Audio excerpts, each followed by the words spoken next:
Malam ni saya nak berkongsi mengenai bagaimana hendak membeli rumah lelong yang ada di kawasan anda.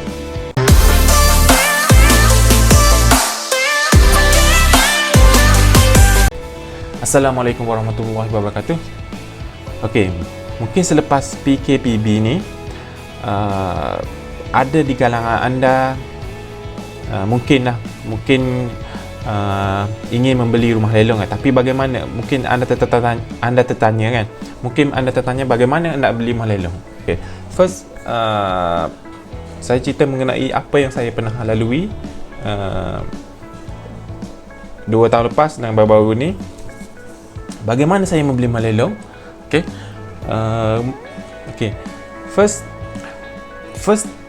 perkara pertama, bila anda rasa mungkin rumah lelong agak susah kan, mungkin rumah lelong banyak itu, banyak ini, susah. Mungkin bagi setengah orang menganggap pembelian rumah lelong ni agak susah dan agak berisiko kan.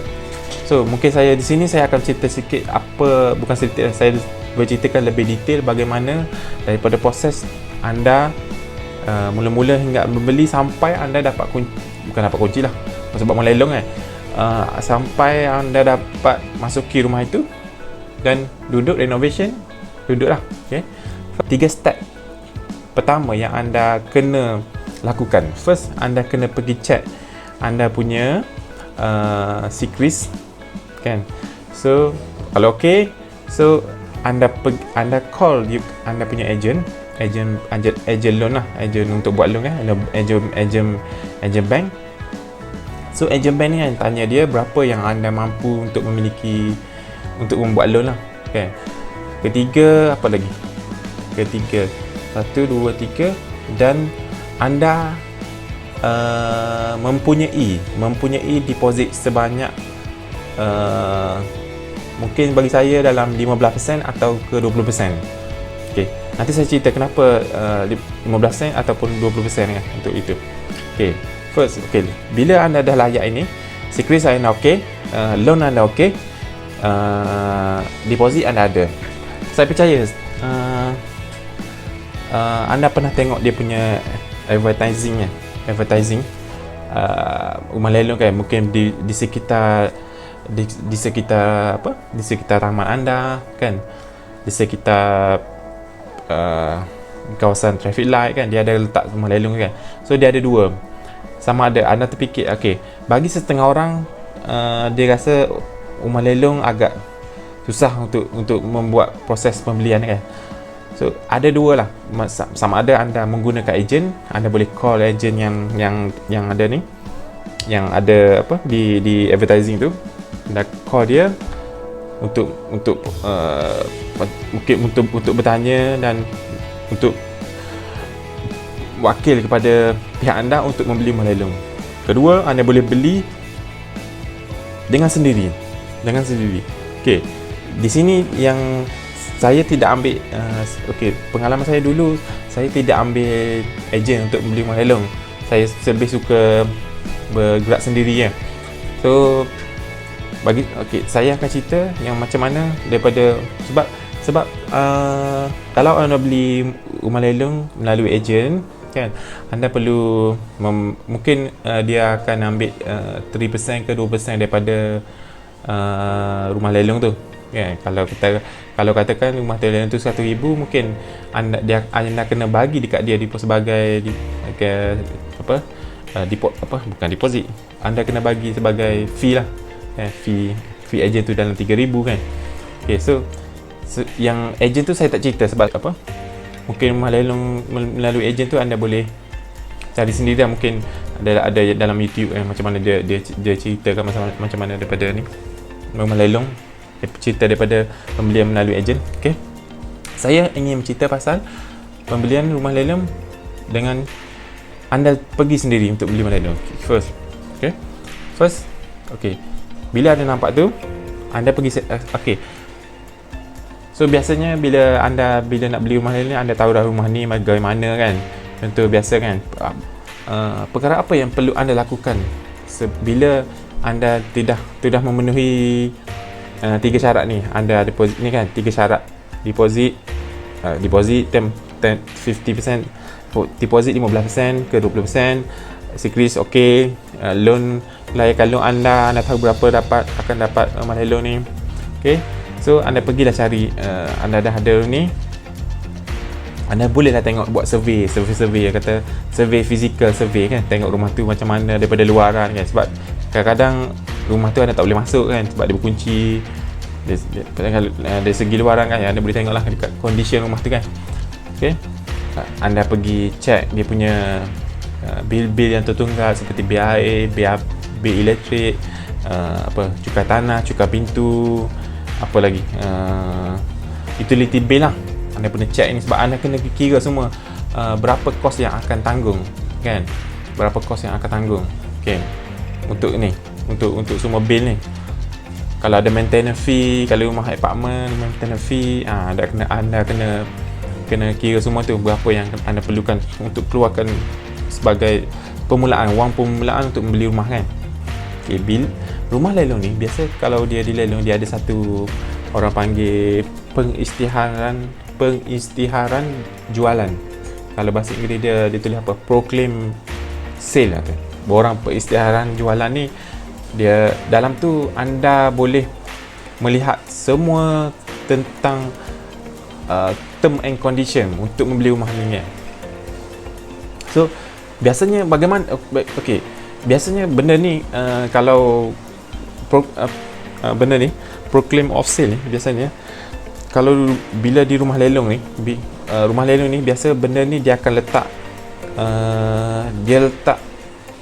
di depan pintu rumah yang lelong tu, A4 size dia letak ni. So dari situ kita boleh tengok lah, di dalam tu kita ada kita ada dia akan bagi tahu lah bank mana yang lelong, tempat penjual tempat lelongan kan. So saya akan tunjuk macam mana benda kalau sebab biasa kalau di pintu tu dia akan bagi saya tersilap satu A4 je, satu A4 je. Sepatutnya dalam benda-benda dalam form, dalam borang ni macam borang ni dia akan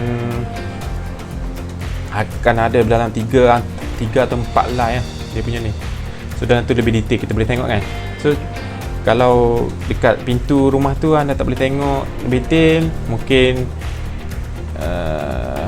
kadang-kadang rumah lelong kan kosong, dia ada kadang-kadang rumah tu lelong kosong tau, rumah tu kosong tapi dekat pintu post box tu dia kadang-kadang kosong. Post box tu dia sampul surat ada kan, tu sampul surat tu ada, kadang-kadang ada flyers, kadang-kadang ada satu ni lah, flyers untuk rumah lelong kan. So dalam flyer tu anda boleh tengok juga dia punya nanti saya akan ajar anda semua. Kita boleh actually dia punya contract agreement tu tu lah, pengisytiharan jualan tu anda boleh download daripada internet. So sebab bila anda tahu pusat lelongan, anda boleh search dalam internet kan. So saya nanti jom kita tengok macam mana kita search benda tu, kita nak cari apa yang ada dalam tu kan. Kita tengok okey. So di sini okey, sekejap okey. Sini saya ambil contoh lah. Yang ni yang apa? Ni ejen berdaftar bagi pihak bank kan, yang selalu buat lelongan untuk rumah kan. So di sini anda boleh tengok lah. Ni saya ambil daripada website dia ni, Eng Chang Mao & Co ni. So dalam sini anda boleh tengok semua. Anda boleh carilah di mana dia punya mana area kan, kawasan dia semua. Anda boleh klik semua ni kan, nak tengok apa anda tertarik kan. So boleh klik. Bila ada contoh, bila anda tengok rumah yang anda berminat tu, anda dah tahu dia punya ejen pelelong berdaftar dengan bank ni. Anda tengok, anda pilih, contoh kalau saya ambil Rawang kan, saya klik ni, Selangor ni, gini-gini ada semua. So bila keluar kan, so bila anda klik kan, contoh kalau saya ambil ni, so di sini dia tak ada lagi. Nanti kita tengok balik, kita tengok mana yang dia akan keluar mana. Aduh, tak ada pula dah. Saya tunjuk dekat anda lah. Dia punya macam mana je punya ni Harap-harap ada, tak ada. Aduh ni. Okey, kita ambil contoh, kita ambil mana? KL lah kot. KL ada tak KL? Contoh lah, anda rumah yang anda berminat tu, anda nak tengok KL okey.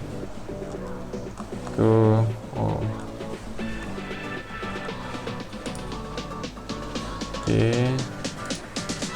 Yang ni klik. Tak boleh. Dia tak boleh. Anda boleh tengok sini. Ni POS ni Proclamation of Sale. Maksud dia ni kan. Anda boleh download sini. So kalau rumah ni ada tu. Tapi yang ni tak boleh sebab dia tak ready kan, dia tulis kan. Kan dia lihat enter your contact ni. Dia akan hantar kemudian. Serta-serta rumah dia memang contoh dalam sebulan dan bila dalam sebulan nak lalu memang dia dah upload dalam sistem ni lah. Yang anda boleh download. Contoh saya dah ni contoh ni rumah terbaru hari tu saya masuk melelong. Okey, dalam sini ditulis sini kan Proclamation of Sale. Di sini dia tulis bank mana siapa ni kan. Saya tak ada nama, saya tak itu. Okey, saya tengok daripada sini kan. Anda boleh tengok lah dia punya ni siapa ni kan. Okey, sini kita boleh tengok bank mana yang lelong. Ni pusat mana kan, auction Ehsan Auction Seni Berhad ni kan. So sini anda boleh tengok. Okey. So dalam sini dalam surat ni dia akan tulis kan. Sebelum lelongan semua penawar ada disiapkan berikut. Semua check semua kan jualan ni kan. Okey. Saya semua dia tu bagi result kan. Okey, contoh okey. Bila anda tengok dia. Okey, dalam ni saya ceritakan sikit lah. Okey, dalam ni dia akan bagi tahu dalam ni kan, dia akan bagi tahu condition sale ni, dia akan bagi tahu anda contoh bank-bank yang akan membayar, contohnya bank yang menanggung kos-kos seperti maintenance ke, cukai pitu, cukai tanah, dia akan bagi tahu dalam ni. Maknanya bank akan bayar selepas urusan urusan penjualan biasanya dia akan itu lawyer anda yang akan uruskan lah. Okey. Tapi macam saya nak cerita tu, dalam 15% yang saya cerita tadi tu, kenapa 15% loan? Kenapa? Okey. Dan tadi saya cerita kenapa anda perlu ada at least 15% ataupun 20% kan. 10% anda kena bayar sebagai deposit. Mungkin lagi 10% lagi atau 10% lagi anda kena bayar bil-bil macam ni dulu lah. Semua bil kan, legal fee semua kan, loan semua tu kan, anda kena ada semua tu. Tapi kalau dalam ni certain dalam condition ni bank kata dia akan tangguh, tapi anda kena bayar dulu sebab after that dia akan release balik yang anda bayar tu. Itu lawyer anda yang akan uruskan lah. So kemudian anda boleh ni lah kan, boleh bank akan bayar balik lah yang anda bayar tu. Cuma anda kena bayar dulu masalahnya kan. So dia dalam ni juga dia bagi tahu kena ada kena selesaikan, kadang-kadang ada 2 bulan, kadang-kadang ada 3 bulan anda kena selesaikan penjelasan loan kan. So dalam ni ada bagi tahu kan nanti. So banyak sangat kalau nak saya cerita ni. Dalam ni tunjuk kan, contoh ni kan 90 hari kan. So settle semua. Okey. So saya cerita pula pada hari penyelongan anda pergilah lebih awal kan, supaya ready kan. So anda kena buat check, kena bawa check 10% kan, 10% check. Kalau anda pergi sendiri anda bawa 10% check. Kalau anda mewakili isteri anda ataupun orang sanak saudara anda kena bawa surat menyatakan anda wakil kepada mereka untuk membeli rumah lelong. Okey. Rumah lelong ni biasanya kalau tengok dalam WhatsApp ni kita boleh juga beli melalui online bid kan, online bid pun ada juga, tapi saya tak pernah buat lah ni, saya tak cerita lah. So okey, bila anda pergi tempat pelelongan, anda pergi kaunter dia, anda pergi register bagi cek semua. Okey, settle, dia akan bagi satu apa panggil macam kipas untuk untuk angkat, untuk lelong, dia akan bagi benda tu. So anda tunggulah panggilan. Bila masuk ke dewan lelongan ni, saya cerita pasal lelongan ni, anda kena ready mental. Sebab kenapa saya bagi tahu macam tu? Lelong bila anda masuk kan, anda kena tahu adakah anda beli rumah lelong ni untuk investment ataupun untuk duduk. Mungkin kalau untuk duduk anda boleh beli sikit bila market, tapi still untung, bila market price tapi untung sikit. Sebab anda nak duduk kan, anda boleh nak fight untuk anda nak juga rumah tu, tapi bila market, atau anda rasa rumah lelong tu anda nak beli untuk investment kan. So anda dah set target rumah ni aku nak, contoh kalau 1,000 kan, anda tak boleh nak, bila dalam dewan ni anda rasa apa, anda rasa tak nak kalah, sebab masing-masing angkat benda tu kan, angkat kan. Okey, saya 1,000, 1,500, 110,000 kan, masing-masing angkat tu. Saya cerita masa tu saya pergi, ada dalam 6 orang lah untuk lelong rumah tu kan, yang berminat kan. So dia start lah, contoh dia start lah, okey, berapa dia buka harga. So masing-masing angkat sampai masing-masing angkat. So saya harga boleh tahan juga yang masing-masing nak ambil kan. So anda main juga harga tu kan, anda fight nak menang rumah tu. So bila anda nak menang, angkat masing-masing anda tengok ini angkat, boleh tercabar juga kan. So tapi tak apa. So alhamdulillah, orang kata andanya rezeki anda ada rumah tu, insya-Allah anda akan dapat. Itu macam kenapa saya cerita macam tu, sebab orang kata rezeki tak salah alamat. So saya nak, sebab rumah ni ada rumah yang saya maksud ni ada sejarah dia kan. Sebab itu kalau saya cerita lagi panjang lah, saya katakan. Sebab rumah ni saya berminat daripada setahun selepas saya beli rumah lain, ada rumah tu kan, tapi ada mungkin sebab loan tak lepas kan. So alhamdulillah rezeki saya masa tu ada. So okey, so tak ada orang berani angkat lagi. So rumah tu alhamdulillah jatuh ke alhamdulillah Allah, rezeki rumah tu untuk saya. So lepas tu keluarlah dewan, keluar dewan, anda kena pergilah tempat kaunter register balik, sebab anda kena membayar orang kata lebihan harga. Sebab contoh rumah tu 1,000, anda menang sebab anda bayar deposit 10% kan, 10,000. So bila anda menang contoh 150,000, anda kena bayar lagi extra 10% daripada 50,000 tu, maknanya 5,000 kan anda kena bayar lah. Sama dia terima credit card, debit card, cek tak boleh, dia kena ni bank draft ya. So bila settle semua tu, dia akan bagi, masa tu ada lawyer dah ada kat situ, lawyer bagi pihak bank lah. So dia akan buat satu agreement menyatakan rumah ni anda telah menang semua. So bila anda dapat agreement tu kan, cepat-cepatlah anda pergi anda contact lah agent loan bank anda.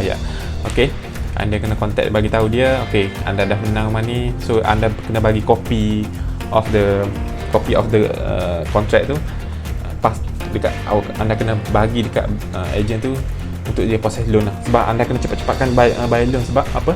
Sebab dalam 90 hari anda kena settlekan loan tu kan. Kalau tidak, dia akan kena interest. Masa nak beli tu, anda dah ada anda punya recommendation ataupun anda prefer lawyer kan, lawyer untuk uruskan pembeli tukar nama kan. So di situlah okey, berbalik kepada masa first step tadi kan, yang perlu anda saya lupa tadi nak beritahu. Sebelum masa anda check anda punya kelayakan loan, anda dah ada deposit, anda dah ada anda dah ada sikris anda dah check semua. Okey, sebab rumah lelong ni okey, mungkin anda kata tak boleh ke guna duit KWSB untuk beli rumah lelong ni? Memang boleh, tapi saya rasa berdasarkan pengalaman saya kan, untuk keluarkan 10% deposit tu, anda nak kena ada kontrak selepas yang anda menang tu, yang selepas anda menang yang saya cerita tadi kan. Surat daripada lawyer tu, anda bolehlah pergi ke KWSB untuk keluarkan duit tu kan. Anda isi borang kan, sebab dia nak tahu betul tak rumah tu kan. So anda boleh keluarkan lah 10%. Kalau dulu anda boleh contoh akaun kedua keluar rumah kan. Dulu contoh akaun kedua anda ada 20,000 tapi anda beli rumah 10,000 je. Anda buat deposit kan. Dulu dapat keluarkan 20,000 terus kan. Tapi sekarang ni yang hari tu dia kalau 10% lah dia akan keluarkan KBSB kan. Dia tak boleh keluar contoh 20,000, dia ada 20,000 dia nak keluarkan semua tak boleh. Dia kena contoh you bayar berapa rumah lain tu, 10,000 lah dia bagi kan. Itu yang dulu. Saya tahu sekarang yang macam mana KBSB punya requirement kan, yang latest kan. Saya nak ceritakan pasal 10% deposit tu. Sebab mungkin 10% deposit tu ataupun 20% tu anda setengah kita ni agak susah untuk mencari duit deposit kan, 15 ke 20% tu. Mungkin anda ada choice untuk meminta pinjaman daripada ahli keluarga anda yang terdekat kan. Mungkin mak ayah anda ataupun adik-adik anda untuk memberi pinjaman untuk sebagai deposit kan, sebab nak beli rumah pertama kan. So bila anda boleh bayar balik selepas anda boleh claim KBSB kan.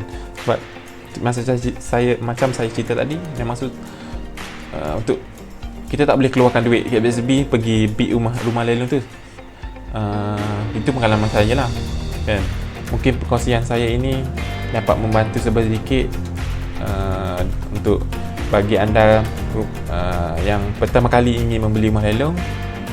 Saya harap perkongsian saya ni dapat memberi informasi yang bermakna untuk anda, untuk anda dijadikan sebagai rujukan kan. So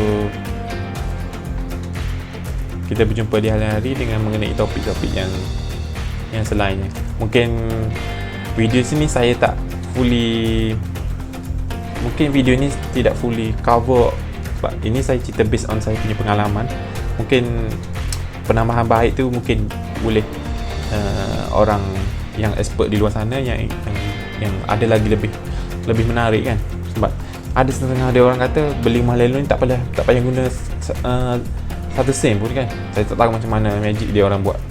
Mungkin ada cara dia orang, so mungkin saya kena belajar lebih lagi macam mana beli rumah tanpa guna duit. Tu kalau anda suka video saya ni, bolehlah anda subscribe di bawah kan, subscribe di bawah dan like dan komen lah.